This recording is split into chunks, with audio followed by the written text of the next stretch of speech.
A base do cristianismo é a cruz.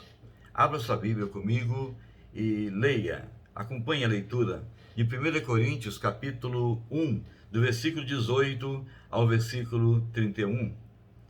Pois a mensagem da cruz é loucura para os que estão perecendo, mas para nós que estamos sendo salvos é o poder de Deus. Pois está escrito: destruirei a sabedoria dos sábios e rejeitarei a inteligência dos inteligentes. Onde está o sábio? Onde está o erudito? Onde está o questionador desta era? Acaso não tornou Deus louca a sabedoria deste mundo? Visto que na sabedoria de Deus, o mundo não o conheceu por meio da sabedoria humana. Agradou a Deus salvar aqueles que creem por meio da loucura da pregação. Os judeus pedem sinais miraculosos e os gregos procuram sabedoria. Nós, porém, pregamos a Cristo crucificado, o qual, de fato, é escândalo para os judeus, loucura para os gentios, mas para os que foram chamados, tanto judeus como gregos, Cristo é o poder de Deus e a sabedoria de Deus, porque a loucura de Deus é mais sábia que a sabedoria humana, e a fraqueza de Deus é mais forte que a força do homem. Irmãos, pensem no que vocês eram quando foram chamados. Poucos eram sábios, segundo os padrões humanos. Poucos eram poderosos, poucos eram de nobre nascimento. Mas Deus escolheu o que para o mundo é loucura, para envergonhar os sábios. Escolheu o que para o mundo é fraqueza, para envergonhar o que é forte. Ele escolheu o que para o mundo é insignificante, desprezado, e o que nada é, para reduzir a nada o que é, a fim de que ninguém se vanglorie diante dele. É, porém, por iniciativa dele que vocês estão em Cristo Jesus, o qual se tornou sabedoria de Deus para nós, isto é, justiça, santidade, redenção, para que, como está escrito, quem se gloriar, glorie-se no Senhor.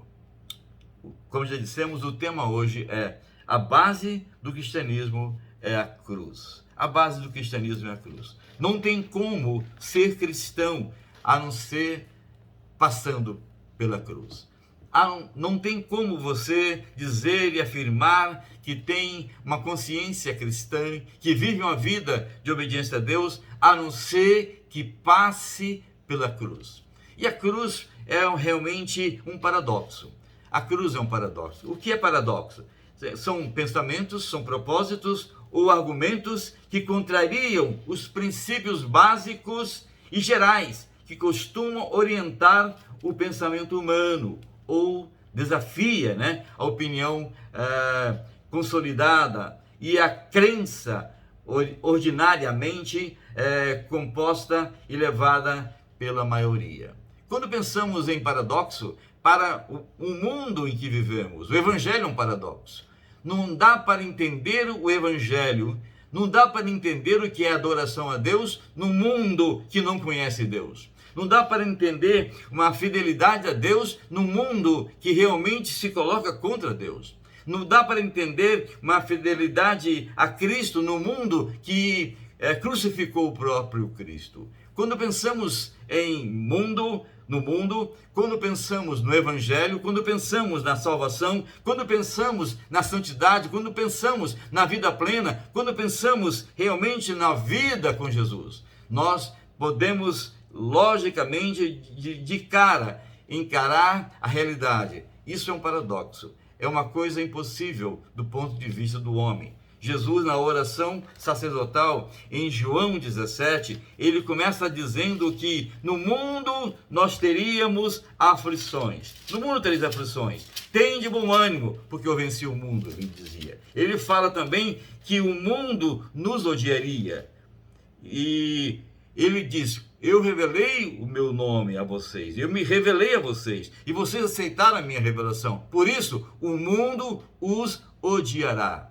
E ele coloca bem claro diante de Deus. Ele coloca no versículo 9, eu rogo por eles, discípulos, não estou rogando pelo mundo, mas por aqueles que me destes, pois são teus. Tudo que eu tenho é teu e tudo que tens é meu, e eu tenho sido glorificado por meio deles. Não ficarei mais no mundo, mas eles ainda estão no mundo. E eu vou para ti. Pai Santo, protege o teu nome, o nome que me deste, para que sejam um, assim como somos um.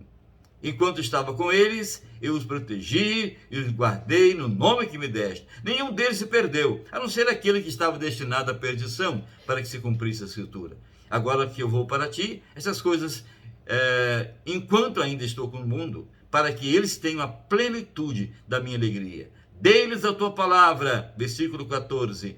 E o mundo os odiou, pois eles não são do mundo, como eu também não sou. O evangelho realmente para o mundo é um paradoxo. Vai contra qualquer afirmação, qualquer lógica que o mundo possa apresentar. O evangelho não é a lógica do mundo, o evangelho é o poder de Deus. O evangelho é o mistério do Espírito. O evangelho é o amor de Deus que o mundo não pode compreender. É o amor incondicional de Deus para nós. Por isso é um paradoxo. A base do cristianismo é a cruz. Isso é um paradoxo. A cruz é símbolo de sofrimento. A cruz é símbolo de condenação. A cruz é símbolo de extermínio. A cruz é realmente um dos maiores castigos que uma pessoa podia sofrer aqui na terra. E Jesus sofreu esse castigo por nós, apesar de não ter culpa, apesar de não ter pecado, apesar de realmente sofrer por você, por mim. Esse é o paradoxo. Não dá para entender na lógica do mundo o contexto da cruz. Não dá para entender na lógica do mundo a expressão da cruz. Vejam só, olha o paradoxo. No Salmo 139 fala sobre a essência de Deus, os atributos de Deus, a verdade em Deus. Senhor, tu me sondas e me conheces. Davi, olhando para Deus e seu caráter, seus atributos, ele começa a dizer: sabes quando me sento e quando me levanto. De longe percebes os meus pensamentos. Sabes muito bem quando eu trabalho e quando descanso. Todos os meus caminhos são bem conhecidos por ti. Antes mesmo que a palavra me chegue à língua, tu já conheces inteiramente, Senhor. Tu me cerca por trás e pela frente, e pôs a tua mão sobre mim.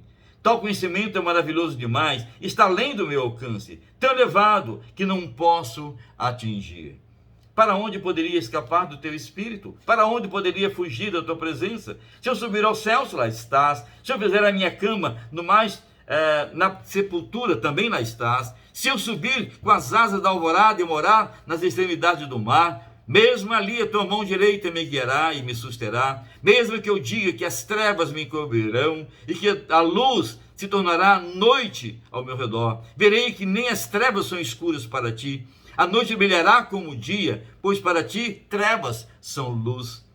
Tu criaste o íntimo do meu ser e me teceste no ventre de minha mãe. Eu te louvo, Senhor, porque me fizeste de modo especial, admirável. Tuas obras são maravilhosas. Digo isso com convicção. Meus ossos não estavam escondidos de ti, quando em secreto fui formado, entretecido como nas profundezas da terra. Os teus olhos viram o meu embrião, todos os dias determinados para mim foram escritos no teu livro, antes de qualquer deles existir.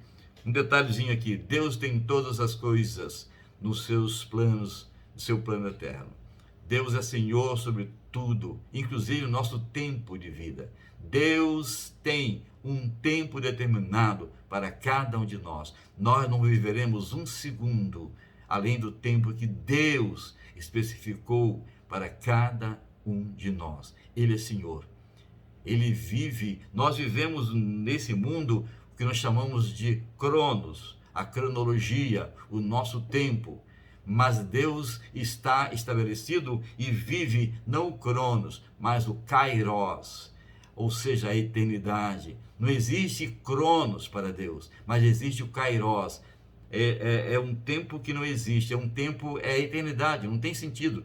Por isso, dentro do nosso cronos, ele estabeleceu um tempo que nós vamos viver, mas para Deus já é o contexto de viver na eternidade. Por isso, em Cristo Jesus, quando aceitamos Jesus como Salvador e Senhor, quando buscamos e entendemos todo o contexto da vida plena em Deus, que é um paradoxo em relação ao que o mundo apresenta, nós já passamos a viver na eternidade. Eu lembro de um pastor, realmente um homem de Deus, pastor Antônio Elias, uma grande experiência, um homem que acho que ele faleceu com uns 98 anos mais ou menos, e quando ele tinha 93 anos, eu fui a Niterói e queria conversar com ele, é um homem de muita experiência, e nós passamos uma tarde com ele, conversando, comendo chá com bolo, né, e nos deleitando com algumas palavras do Antônio Elias. Uma das coisas que ele disse é que ele encontrou uma das suas ovelhas. Ele já com 93 anos, a sua ovelha com 70 e poucos anos, e aí ela se assustou e disse: reverendo, o senhor ainda está por aqui? Pensei que já tinha ido para a glória. Ele disse: irmã, vou te dar mais uma pastoral. Na glória eu já estou há muito tempo. Na glória eu já vivo, porque eu vivo com Jesus. Eu não fui, minha irmã, para a eternidade, mas não estou com pressa, não. É isso o sentido de conhecer essa eternidade de Deus. Deus é soberano, Ele está sobre todas as coisas. Todo cristão verdadeiro vive já a glória imediata do futuro que nós teremos com o Senhor Jesus eternamente, da comunhão eterna com Deus. Esta glória está proposta para nós pelo poder do Espírito neste mundo. Isso é um paradoxo.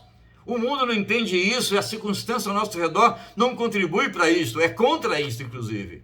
Nós temos aflições porque somos gerados em pecados e muitas vezes nós sofremos as consequências dos nossos pecados, porque o mundo jaz do maligno. Realmente, e o Senhor Jesus reina neste mundo. Não é Satanás que reina, é Jesus que reina, Ele já reina, e Ele reina neste mundo. Ele veio a este mundo, estabeleceu o seu reino entre nós, e deixou a igreja como participação, como participante, como projeção do seu reino. Aonde está a igreja, aí já está parte do reino de Deus. O reino de Deus já é presente através da igreja, ainda não. Mas não é ainda não pleno, não é pleno ainda. Por quê? Só será pleno quando Jesus vier implantar o seu reino aqui para todo sempre. Mas ele já é presente. Onde está a igreja, já está parte e ação do Kairos de Deus. Porque nós já vivemos pela fé e a vida pelo Espírito, vivemos essa eternidade. Os teus olhos viram meu embrião todos os dias determinados para mim. Foram escritos no teu livro, antes de qualquer um deles existir. No versículo 17 ele fala: como são preciosos para mim os teus pensamentos, ó Deus, como é grande a soma deles. Se contasse, seriam mais do que os grãos de areia. Se terminasse de contá-los, eu ainda estaria contigo. E depois ele termina com os dois versículos finais, 23 e 24, que ele diz: sonda-me, ó Deus, e conhece o meu coração. Prova-me e conhece as minhas inquietações. Vê se a minha conduta algo te ofende e dirige-me pelo caminho eterno. Ele começa a mostrar que Deus sonda os nossos corações, Ele sonda-nos, Ele sabe quem você é, antes mesmo de você nascer. Ele tem um propósito para você, antes de você entender, passar a entender todas as coisas. Ele já tem um plano traçado para a sua vida. Deus é soberano, Deus é onipotente, Deus é onisciente, Deus é onipresente, Deus é Senhor sobre todos. Todas as coisas estão debaixo do seu controle, nada está desgovernado. Esse mundo pandêmico, esse mundo em aflição, esse mundo em isolamento social, esse mundo de muitas formas das coisas que nos agridem, esse mundo não está desgovernado. O Senhor Deus está no controle. Todas as coisas estão estabelecidas para o seu propósito eterno. E Ele coloca que você pode viver nesse mundo agora um padrão de vida diferente do mundo. É o paradoxo. Por exemplo, o paradoxo que nós apresentamos, eu quero falar sobre essa questão do paradoxo que é apresentado por Martinho Lutero, grande reformador Martinho Lutero. Antes da igreja participar da reforma, antes de haver a reforma na igreja, 506 anos atrás, mais ou menos, a igreja tinha muitas crendices, muito religiosismo, muitas coisas que envolviam a igreja. Inclusive, se cria que a salvação era da seguinte forma: Deus criou o homem e colocou nele um lampejo da sua glória. E o homem agora ia desenvolvendo, através das boas obras, a sua própria vida, até alcançar a salvação diante de Deus. É uma coisa meia nebulosa, não é esse o plano de Deus, não foi isso que Deus estabeleceu. Mas dentro do plano da igreja, por isso veio a reforma, porque muitas doutrinas confusas e não condizentes com a glória de Deus entraram no meio da igreja e aprisionavam o homem na sua religiosidade, não expressão de vida, não de cristianismo. Cristianismo não é religião. Cristianismo é experiência com Deus. Cristianismo é compreensão da glória de Deus. Cristianismo é obediência de coração àquilo que Deus estabeleceu para cada um de nós. E aí eu comecei, e o Lutero colocou alguns paradoxos. Por exemplo, o paradoxo quando pensamos em Deus. Apesar de sua grandeza e poder, como vemos no Salmo 139, Deus é apresentado na cruz. Deus trabalha usando os opostos. Ele é Deus poderoso, mas morreu numa cruz. Deus morreu numa cruz. Cristo, quando veio ao mundo, Cristo é Deus. Jesus Cristo é Deus. Jesus Cristo é Senhor. Ele estava com o Pai antes da criação do mundo e Ele é Deus. Ele é o próprio Deus. É o Filho de Deus. Ele é a essência de Deus. Ele veio ao mundo num plano eterno de Deus, para poder proporcionar a você a salvação, não no contexto do mundo, não uma coisa intelectual, não uma coisa religiosa, não uma coisa voltada para o esforço humano. Ele veio para mostrar que a salvação não é por aquilo que Deus proporciona em nós e o nosso esforço vai levar a conseguir, não. A salvação é dada imediatamente quando você crê e se subjuga diante da verdade. Pela fé, você aceita Jesus como Salvador e Senhor da sua vida. Ele passa a ser Senhor da sua vida. Enquanto isso não acontece, isso se dá pelo poder do Espírito, pelo discernimento do Espírito, porque só o Espírito Santo pode convencer o homem do pecado, da justiça e do juízo. Ninguém convence o homem de pecado. Ninguém pode salvar o homem. E por mais religioso que você seja, você não alcançará a salvação de sua alma. Porque a salvação não se dá por religiosidade. Não se dá por bondade. É uma expressão viva do poder e da graça misericordiosa de Deus. Aliás, Jesus Cristo morreu na cruz do Calvário por todos nós, apesar de sermos pecadores. Ele não esperou que nós purificássemos para morrer na cruz, para nos dar libertação. Isso é uma incoerência, isso é uma falácia, é um paradoxo, que o mundo tenta encobrir ou tenta descobrir por si mesmo, alguma coisa que o leve a Deus. O homem tem necessidade de Deus, fomos criados à imagem e semelhança de Deus, não podemos viver sem Deus. E nessa busca de Deus, o homem cria para si mesmo alguns conceitos, algumas atitudes que não tem nada a ver com aquilo que Deus pode nos dar, o que quer proporcionar em nós. Então, o paradoxo de Deus é um Deus trabalhando e usando os opostos. A força de Cristo foi revelada na sua morte. Olha só, a morte de Cristo revelou o poder, a sua força libertador para cada um de nós. Por quê? Ele não se opôs àquilo que foi colocado pelo Pai. Ele foi à cruz porque era a determinação do Pai. Ele foi à cruz porque o Pai te ama e me ama e nos ama. E Ele nos ama também. E Ele se entregou. Ninguém tirou a vida de Cristo. Não foram os judeus, não foram os romanos. Ninguém tirou a vida dele. O que realmente aconteceu? Ele se entregou porque Ele conhecia o único plano eterno para a salvação da humanidade. Para a sua salvação, para a minha salvação. Vejam só, não é religiosidade, é a cruz. É o paradoxo. A morte que traz vida. A morte que liberta. A morte que proporciona paz. A morte que nos faz olhar para o Kairós de Deus, como sendo a nossa própria eternidade. Olhar para o Kairós de Deus, como sendo a nossa própria expressão de vida. É Ele que faz você entender toda essa verdade no seu próprio coração. E daí nós olhamos o paradoxo da salvação. Por exemplo, Deus se fez pecador para nos salvar de nossos pecados. Fez o que não merecia para que nós tivéssemos o que não merecemos. Deus fez Deus fez o que não merecia para nós que tivéssemos o que não merecemos. Nós não merecemos a salvação. Não merecemos, somos pecadores, nós nos afastamos de Deus, nós pecamos contra Deus, já nascemos em pecado. O salmista Davi, no Salmo 51, versículo 5, diz: eis que nasci em iniquidade, e em pecado me concebeu minha mãe. Quando nascemos, já nascemos com a natureza pecaminosa. Mas Deus tinha que tirar de nós, libertar-nos dessa condenação.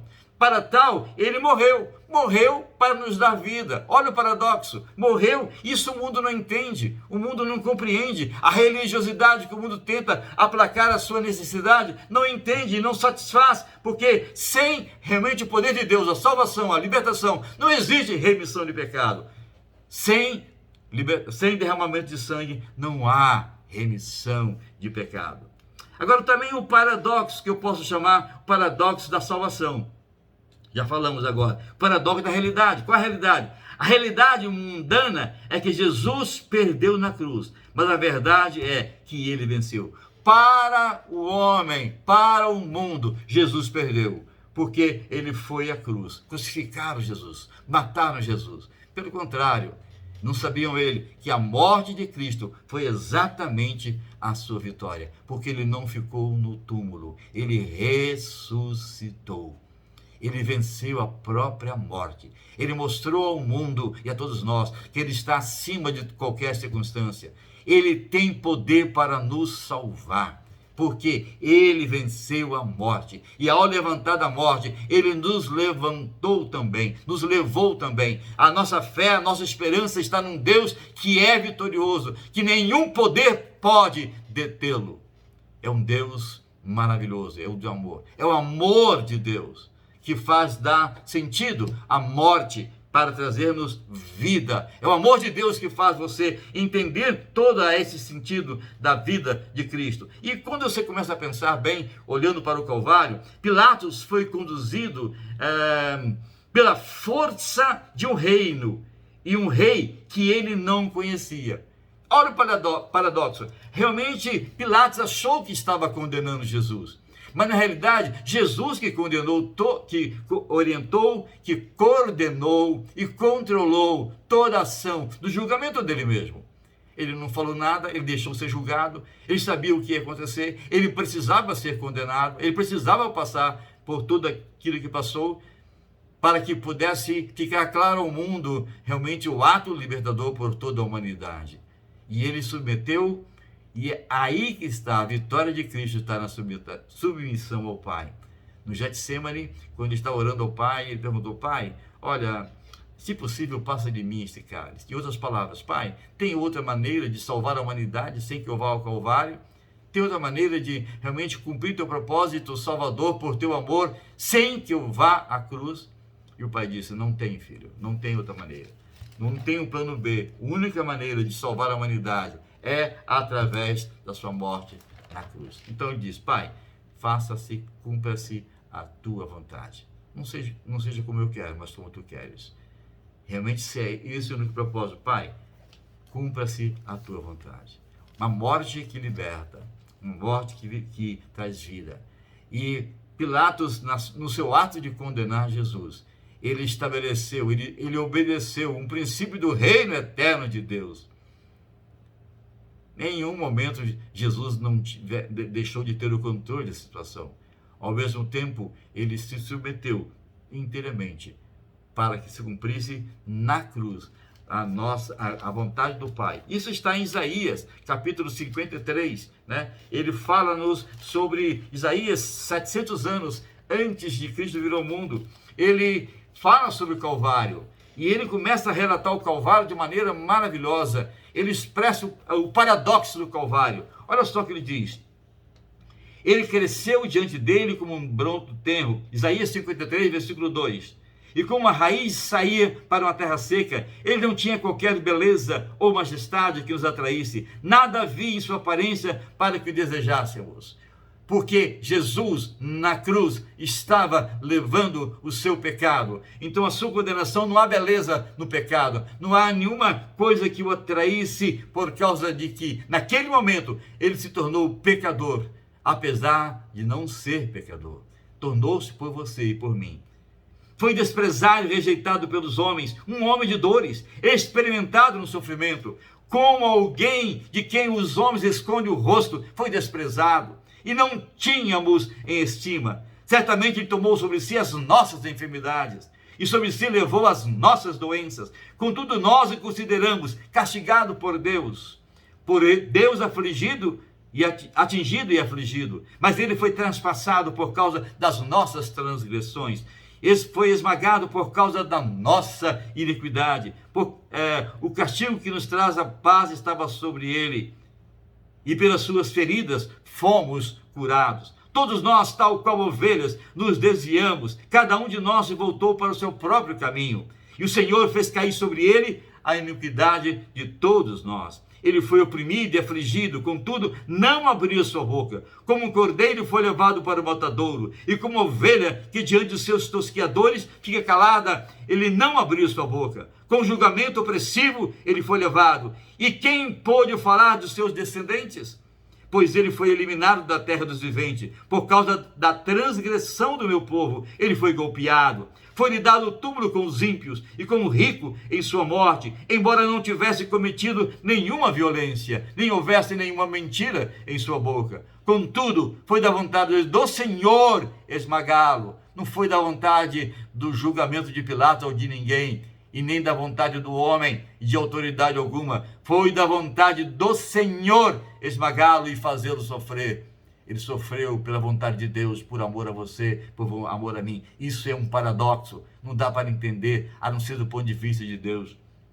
Depois do sofrimento de sua alma, ele verá a luz, ficará satisfeito, e pelo seu conhecimento, meu servo justo, justificará muitos, e levará a iniquidade deles. Por isso, eu lhe darei uma porção entre os grandes, e ele dividirá os despojos com os fortes, porquanto ele derramou sua vida até a morte, e foi contado entre os transgressores, pois ele levou o pecado de muitos, e pelos transgressores intercedeu.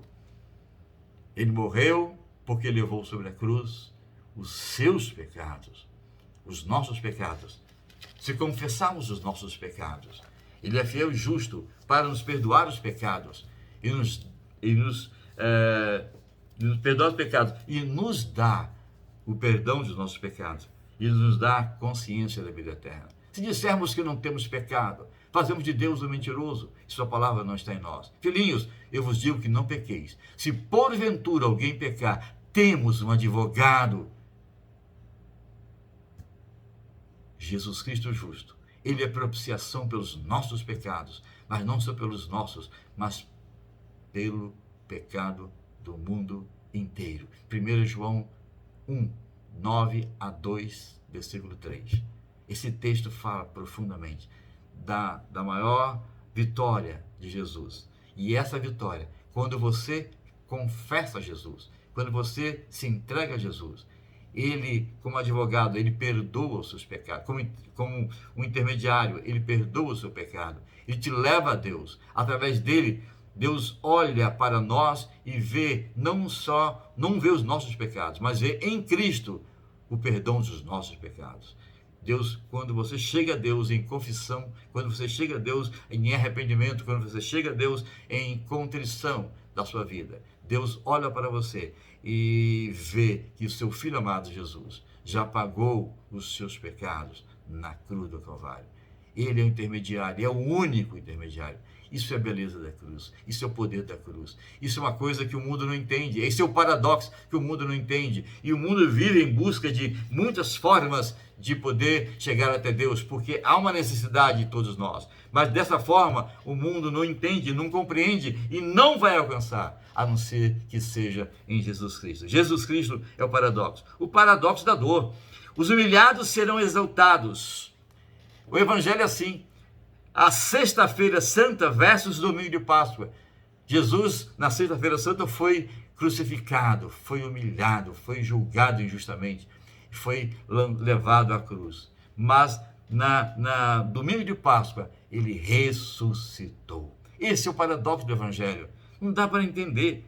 Uma verdade que está na aparente fraqueza. Toda verdade precisa ser reinventada, colocando na cruz do Calvário. Filipenses capítulo 2, de 1 a 11, nos fala sobre uma realidade. Ele diz sobre a questão própria da humildade, humilhação cristã, da humildade cristã. É outro paradoxo. Se por estarmos em Cristo nós temos alguma motivação, alguma exaltação de amor, alguma comunhão do Espírito, alguma profunda afeição e compaixão, complete a minha alegria, tendo o mesmo modo de pensar, o mesmo amor, um só Espírito e uma só atitude. Nada façam por ambição egoísta ou por vaidade, mas humildemente considere os outros superiores a si mesmos. Cada um cuide não somente dos seus interesses, mas também dos interesses dos outros. Seja a atitude de vocês a mesma de Cristo Jesus. Olha, isso é paradoxo, isso o mundo não pode entender. Desse padrão que Deus estabeleceu, ele fala, seja a atitude de vocês a mesma de Cristo Jesus. Versículo 5, 6. Que embora sendo Deus, não considerou o ser igual a Deus, era que algo que ele devia apegar-se, mas esvaziou-se a si mesmo, vindo a ser servo, e tornando-se semelhante aos homens, e sendo encontrado em forma humana, humilhou-se a si mesmo, e foi obediente até a morte de cruz. Por isso Deus o exaltou à mais alta posição, e lhe deu um nome que está acima de todo nome, para que o nome de Jesus se dobre todo o joelho nos céus e na terra, e debaixo da terra, e toda língua confesse que Jesus Cristo é Senhor, para a glória de Deus Pai. Não existe salvação, não existe redenção, não existe comunhão com Deus, a não ser que você confesse que Jesus Cristo é Senhor. Se confessarmos os nossos pecados, Ele é fiel e justo para nos perdoar os pecados e nos purificar de toda injustiça. Isso é um paradoxo. E quando eu confesso meus pecados, e quando eu passo realmente a ter uma vida de comunhão com Deus, é o que o Antônio Elias disse, eu já vivo na glória. Eu já vivo com a certeza que não sou mais derrotado pela morte, porque Deus levantou o seu Filho, Jesus Cristo, que é o primogênito entre todos nós. Aí levantou o seu Filho primogênito, e levantar-nos-á também. Ele não quer sua morte, ele não quer sua destruição, por isso ele morreu na cruz, por isso ele veio ao mundo numa cruz. Isso é um paradoxo. O Deus Todo-Poderoso, do Salmo 139, preso, julgado, condenado e crucificado por amor a nós. Isso é paradoxo. Mas não existe libertação, não existe santificação, não existe culto de adoração, não existe redenção, a não ser que nós passemos pela cruz. Só pela cruz. Só pela cruz. O padrão da humildade ou da humilhação e exaltação, esse é o padrão de Deus. Você não quer, nessa tarde, final de tarde, fazer uma reflexão de você mesmo e deixar que Jesus entre em sua vida, Jesus mude a sua vida. Se você já tem a Jesus, se você já é uma pessoa realmente transformada, existe uma outra coisa que você precisa buscar agora, que é a santificação, que é a redenção plena, que é a vida plena com Jesus. Ele te chamou das trevas para a maravilhosa luz. Te chamou do mundo das trevas para a vida através de Cristo Jesus. Realmente Ele chama-nos. Apesar do mundo, nós não podemos sair desse mundo, a não ser quando morrermos, ou então Jesus vier nos buscar no grande dia do arrebatamento. Mas até lá chegar, você não quer, nós podemos buscar uma vida e podemos dizer com Antônio Elias, eu já vivo na glória. Essa certeza está à sua disposição. Mas essa glória que você vai viver, você tem que passar pela cruz. Vamos orar? Tu nos deste a glória, Senhor, a glória da redenção. Tu nos deste, Senhor, a glória da salvação. Tu nos deste, Senhor, a glória de podermos entender o teu plano eterno e viver segundo ele. Tu nos deste, Senhor, o propósito, Tu nos deste, Senhor, a condição para que, pelo poder do Espírito, vivamos vida plena diante de Ti. Tu nos deste, ó Deus, a expressão viva de poder. Não nos deixe viver realmente uma vida aquém daquilo que estabeleceste para nós. Tu vieste ao mundo para que tenhamos vida, e vida em abundância, vida plena, vida renovada, vida com propósito, vida com a consciência, com certeza de que teremos a eternidade junto de Ti. Ó Deus, que cada um de nós que nesta tarde está diante de Ti, seja visitado pelo Teu poder, pela Tua graça, pelo Teu Espírito, visitado no discernimento do seu coração, levando o Senhor a entender o contexto maior da graça, da glória e da vida em Cristo Jesus. Ajuda-nos a entender e a compreender isto e a viver segundo a Tua vontade. Nós oramos a Ti, Senhor, abençoa cada um de nós, aqueles que estão em aflição, aqueles que estão enfermos, aqueles que estão ainda com até enfermidade da alma. Esteja visitando-os com Teu poder e graça e levando-os uma plena vida contigo. Nós oramos, Senhor, nós clamamos, ó Deus, e fazemos em nome de Jesus, hoje e para sempre. Amém.